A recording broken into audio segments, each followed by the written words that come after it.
Now I ordered these in a pack of 6 because it's actually a little bit cheaper per blade if you do that for those Oregon blades.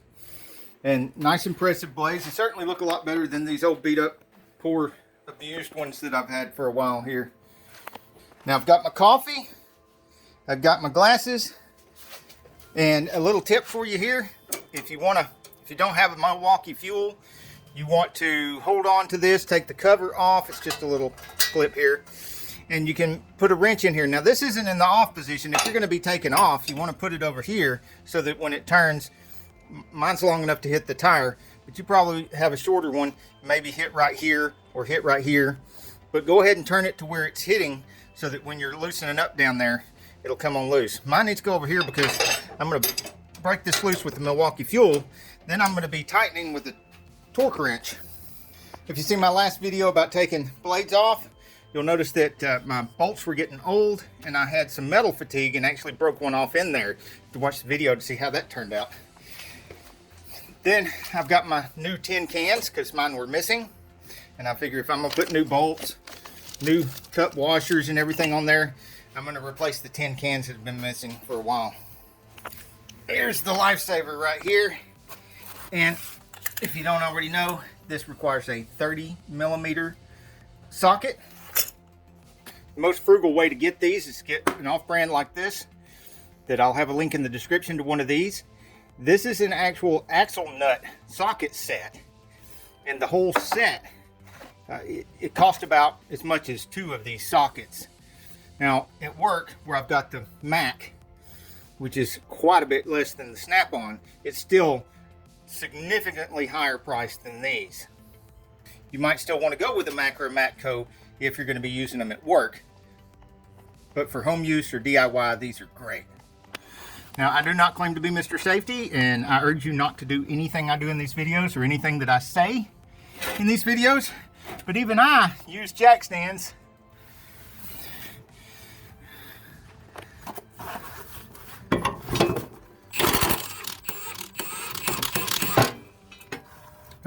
She was all the way on 1.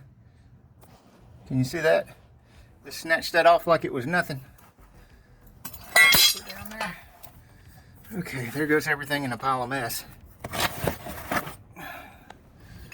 It of course just explodes and goes everywhere when you drop it. And I don't know where the bolt went, but I got a brand new one. Anyway, let's get the tin can up here. Okay, I'm not sure how I'm going to do this and hold the camera. So let's see if I can get the camera propped up somewhere.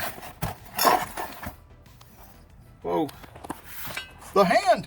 Don't do the hand. All right. Maybe you can see something. Let's just lodge it right there. Well, I hope y'all can see. All right. So, I have got anti-seize on the bolt threads. Save your life if you break something off. Some anti-seize. Now, I know that's going to be controversial with some people. Put anti-seize on there instead of Loctite. Well, I always either use Loctite or anti-seize. Look at there, brand new cup bolt.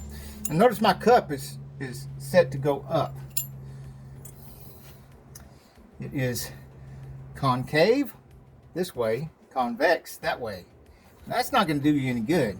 It's got to be concave. It's got to go up like that against the blade. Now the blade, see the edge here? The flat part is going to be down, and where you see the blade and these teeth right here, they're all going to go up towards the deck. Stack this stuff on here. Put it right there. Get the cup in place. And now this is not centered well yet. Need this piece right here to go up in here and center everything.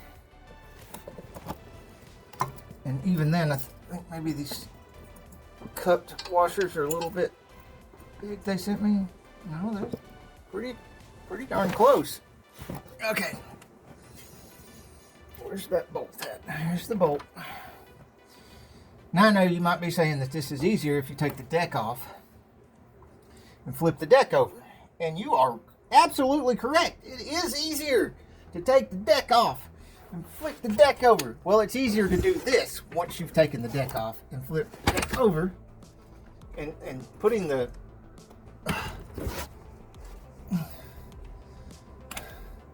socket on there is easier when you take the old bolt out. Whoa, whoa, that's a pass backwards.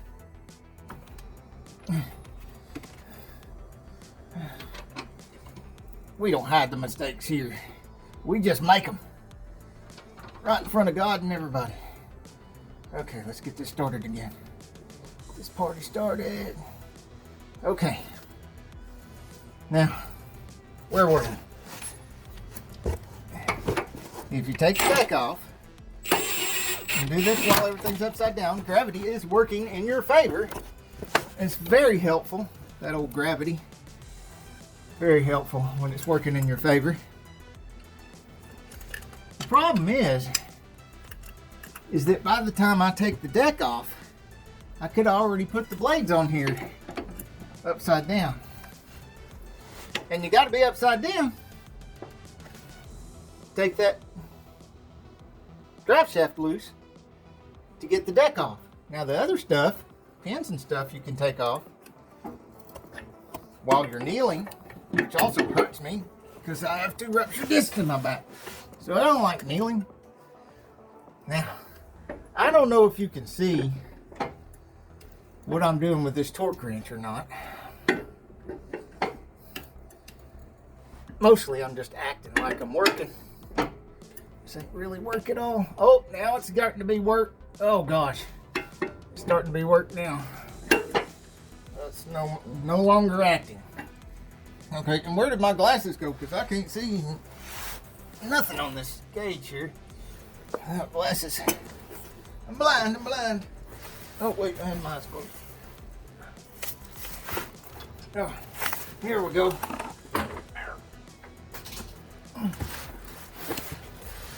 These here are reading glasses. And they make it so you can read things like this. And what I want to read on here is about 50 foot-pounds. Maybe a little less, somewhere between 40 and 50 foot-pounds is what I've been doing on this. I will put the actual specs that Kubota tells you to use in the right here. I will put the actual specs on the video.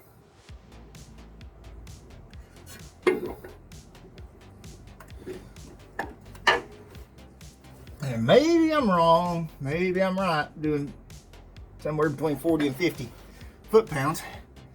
But what it has been doing at 40 or 50 foot-pounds is not losing a blade.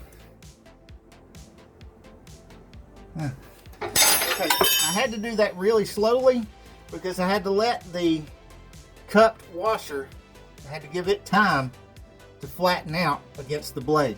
And you need these cupped washers in case the blade hits something like a tree root or something while you're mowing. It needs to be able to slip underneath that cup. And that's another reason why you don't want to go more than 50 foot-pounds. If you go more than 50 foot-pounds, it's probably not going to be able to slip under there.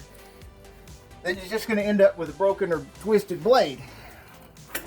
Maybe a wrecked hub. If you look here, you can see some of these blades are twisted anyway. Now I want y'all to be able to see the stack up here from this direction. We have the tin can, or cup, goes up over the hub. It's stacked on top of a flat washer, which I had to use on these last 2. And I'm going to go back and put this on the first one that you saw me putting together, because this sticks up just a little bit right here. You can see it better. It sticks up just a little bit right here above the thickness of the blade. And then that hits here on the cup and leaves a little bit of a gap right there between the cup and the blade, which could allow the blade to slip between the cup and this cupped washer would not be able to cover the distance. So what I've done here is I've gone back and I've taken these washers, put them right here, so that when I tighten this up, the cup is strapped between there and the drive shaft portion of the hub and bearing assembly, not the housing part of the hub and bearing assembly. And all that pressure transfers from the bolt head to the cup, to the blade, to the flat washer, to this portion of the cup, to the drive shaft and bearing assembly contained inside the hub housing. And we don't have this gap between the blade and this portion of the cup. So let me know in the comments below how yours is set up, and if this setup right here is what you have. And I'm going to lay it out here real quick. Cup, flat washer, blade, beveled washer, this little thingamajig doohickey, and then the bolt. And the bolt, in case you're wondering, has a bit of a flange right here, and this portion right here fits nicely and snugly right up against that flange. Then this big hole right here in the cup washer fits nicely in there, and of course the blade fits nicely there, but as I said before, it sticks up just a little bit. This more than makes up for what's sticking up. And then the cup goes in and you end up with this. See how that's stacked nice and neat, and it all moves as one piece.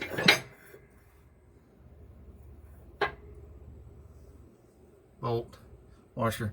Now this one has an additional washer right here. The center one had that this whole time, I don't know why, but the outer two never did. And that's another thing. Let me know in the comments if yours has this additional little washer right here. Okay, I hope y'all enjoyed that. It's 90 degrees out here, so I'm in the middle of an involuntary coolant change, and I'm going to go have to fill back up with some water, and then I'm going to get to editing this video so you guys can see it. I am very appreciative that you're here, especially for y'all that have stayed here till the end of the video. You are awesome. Next video, I'm going to show you how I fixed the overheating problem.